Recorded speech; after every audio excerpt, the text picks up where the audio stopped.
Society is not prepared for what technology is doing to it. When our mass media can tailor content to every individual, no one is seeing the full picture, and no one is seeing what the other person sees. This tears society apart with hostility, confusion, mistrust. Every president makes mistakes. Every president has successes. But our media now filters what our presidents do to placate different audience segments. All the bad things the president does is broadcast to these people over here, and all the good things the president does is broadcast to those people over there. Media creates a multiverse where there is more than one president. He is sliced and diced and parceled out to badly isolated markets and segments of media consumers. So most of us think we know the president, and few of us do. And from now on, this will be true of all presidents and all partisan figures and all issues. Our media is now smart enough to confirm our personal prejudices, and media profits from doing that. As we accept the lie of partisanship, we are being isolated with incomplete information.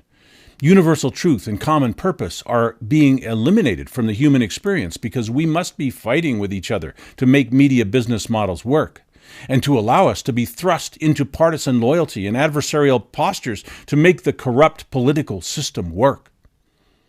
The information you get is utterly disconnected and contrary to the information other people get, even the person that may be standing right next to you. The exact same media that tells you that your progressive values are superior is telling your friend that conservative values are superior, and that person will not be your friend for very long. Most of us are not only operating on incomplete or false information, we are, as a society, operating on conflicting information, which is fabricated to control us. The main reason we don't have the full truth is not just that we're told lies, but that most of us don't really want the truth. When the truth makes us uncomfortable, we choose comfort over truth, illusion over fact. We habitually try to reduce our stress levels. We can only handle so much cognitive dissonance. Then we look for dark, quiet holes where we feel safe.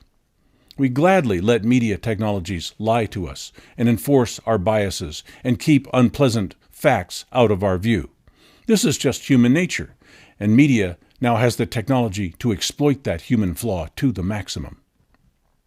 The new technology that makes this possible is the one where big data management systems can tailor and target different messages and information to every single different person in the world. As society is divided into conflicting segments which are highly ignorant of each other's perceptions, media thrives on this social division. They play us against each other. We can always find media to confirm our biases and agree with us. We cannot always find a human being, a friend who agrees with all our positions, like media can now do. So now we gain more comfort and assurance from our media than we do from our friends. So technology and media are gaining status in our lives, while personal relationships between people are losing status. But to exploit us in this way, media must make extensive use of surveillance, must determine our personalities and preferences, must drill deeply into our lives, and must delicately feed each of us different content and messages, very carefully crafted and personalized to win our hearts and minds. By knowing each of us intimately, media gains the power to toy with our emotions. Media wants you to fear something or hate some group, so that media can pose as your only true and real friend, so that you will feel intimate with media while feeling disconnected with everyone else. To be your best friend, media must give you pretty lies and keep you in a bubble. Just as a celebrity or executive wants an entourage of yes men, all of us can now have our yes man. It's our cell phone or browser.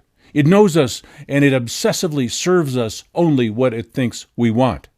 The media handles us exactly how the sociopath will gaslight a friend, a spouse, or a younger sibling, to make her feel like no one understands and loves her except that one special friend. For a sociopath to gain total control of a person's mind, he must eliminate all other points of influence in his victim's life. He must become the sole source of information, support, and love.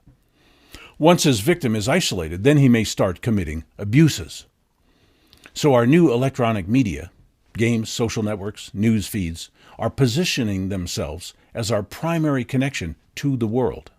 By extracting your psychological profile from your behavior, what you say, where you go, who you know, what you like and don't like, media can create a special little world for you to live in. Media can then feed you content to convince you that your view of the world is right and people who disagree with you are wrong. What is actually true is completely irrelevant.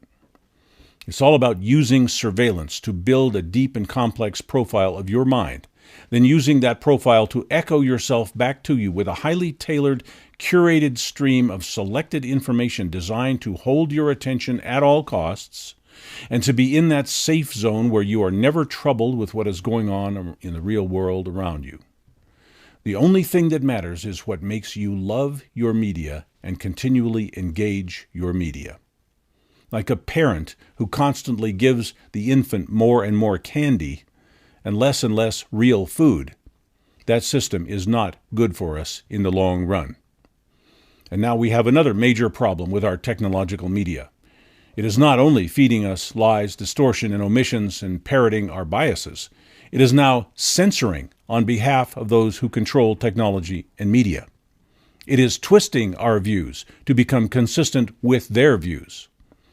By the messages and images they give us, they capture us, direct us, they guide us into service and loyalty to them with censorship, omission of facts and truth, lies about people and things, putting us into fear, then offering the solutions that they plan to impose, which always cost us money and redirects our attention and actions to serve some undisclosed agenda, and above all, keeps us addicted to media.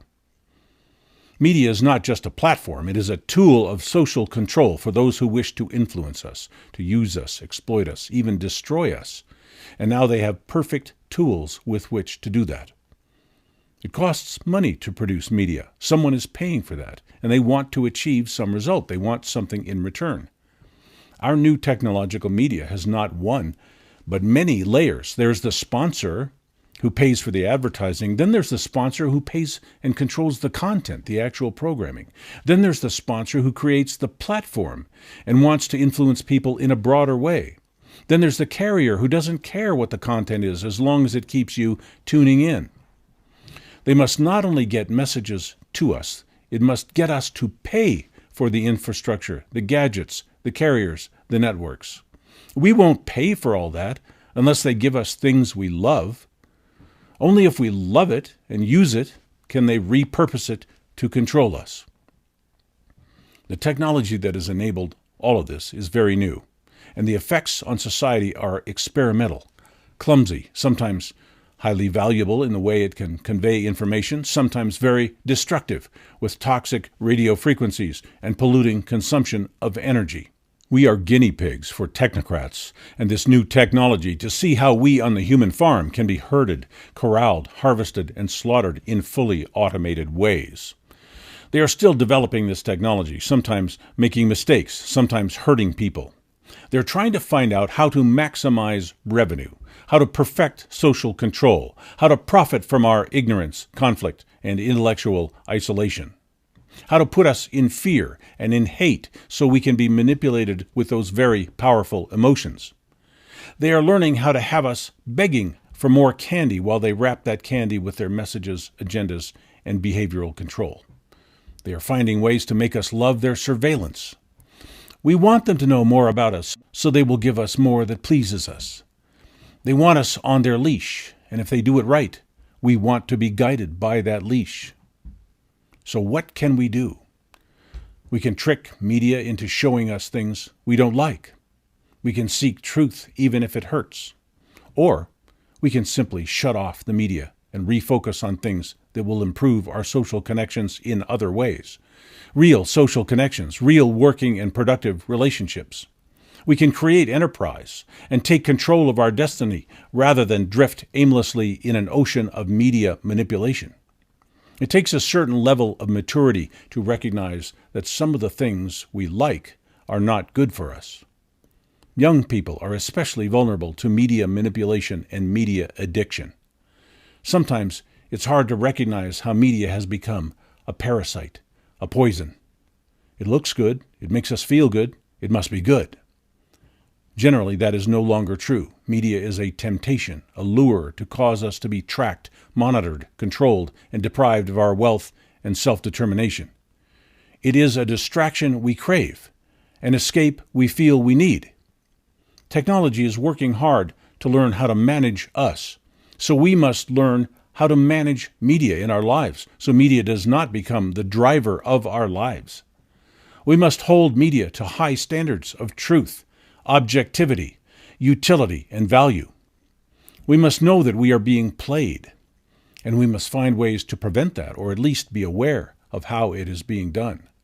We must question everything. We must stay conscious, alert, and critical, because with today's technology, when we relax, we are being taken over, invaded, redirected, used, depleted, damaged. Media is hypnotic, and under hypnosis, you are not exercising free will or critical thinking. Under hypnosis, you are going wherever the hypnotist wants to take you. We must ask ourselves, am I in control of this, or is someone else? Is this improving my life? Is this making me hate? Is this causing me fear? Do I need this? Is this really worthwhile, or is it just pacifying me? As media becomes better at capturing us, we must become better at escaping and maintaining control of our own lives. This technology is highly advanced and getting more so every day. It is like a giant hole opening up in the ground that we're all falling into. More and more, when we tune into technology and media, we tune out of our own worlds, our own needs and purposes, even our own values. We become pieces on someone else's game board. To stay conscious in our use of technology, we must ask, are we seeking guidance, reassurance, and comfort from our technology and media? Or are we really imagining, planning, and creating better lives for ourselves? Are we generating our own creative thoughts, or are our thoughts being externally guided? The only way we have any control over what our lives become is to imagine that for ourselves and make our own plans to cause what we imagine to become reality. Imagining our futures and how to effectively manage our lives is not something we can do while consuming media messages. We have to turn it off.